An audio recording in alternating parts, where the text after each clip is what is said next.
Lisa Daftari, to you. The president heads to Saudi Arabia and is expected to make this speech.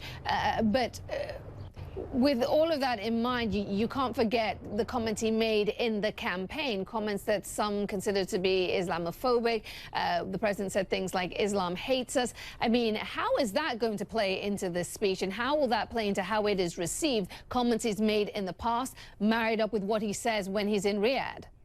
I think a lot of world leaders are very enthusiastic about speaking with Donald Trump, and they're all on the same page, meaning if they have an opportunity to sit down with the United States president, they know that he was campaigning. He spoke a different way when he was campaigning. Now you see a more interest-aligned foreign policy coming out of the Trump administration, meaning when he goes to Saudi Arabia, he knows this is a very opportune moment. He is going to do the reset. And when Saudi Arabia is interested in that reset, they're going to forgive very quickly on the harsh words that Donald Trump used during his campaign.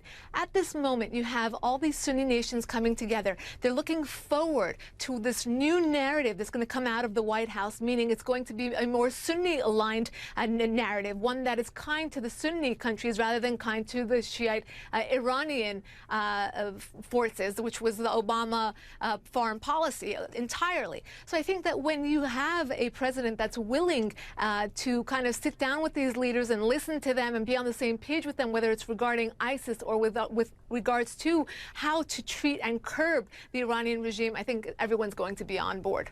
Nick, this trip, Nick, is it about anything more than the optics and the fact that people are going to be able to brush shoulders with the U.S. president, or do we expect anything substantive to emerge from President Trump's visit to Saudi Arabia and meeting with these Gulf Coast leaders?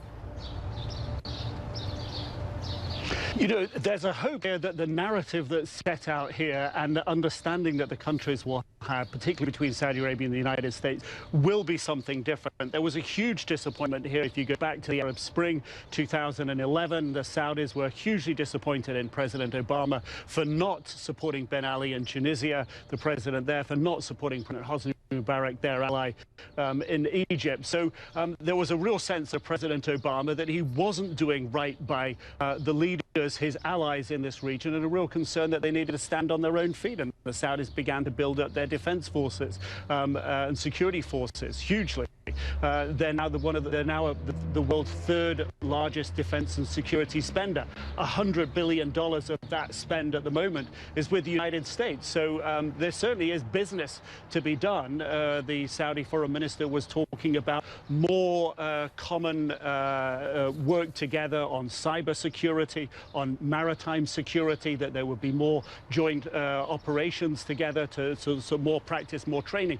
But at a business level, there certainly does seem to be opportunity here as well. But I think really it's that more of a political reset opportunity after President Obama, who by the end of his tenure had not backed up his red line in Syria, had not, as far as the allies in the region were concerned, done enough to support Sunni interests, the opposition inside Syria. That there is this hope that because Trump operates outside of the box, because he's non-conformist, because he often doesn't listen to his advisors, there's a chance for the leaders here who know very well how to deal with other leaders who like to get their own way, because after all, that's how this region runs pretty much, that they know how to work with him, they know how to support him, encourage him, say, if you will, the right things to him, and get in their ideas, their needs, their desires. There's a hope.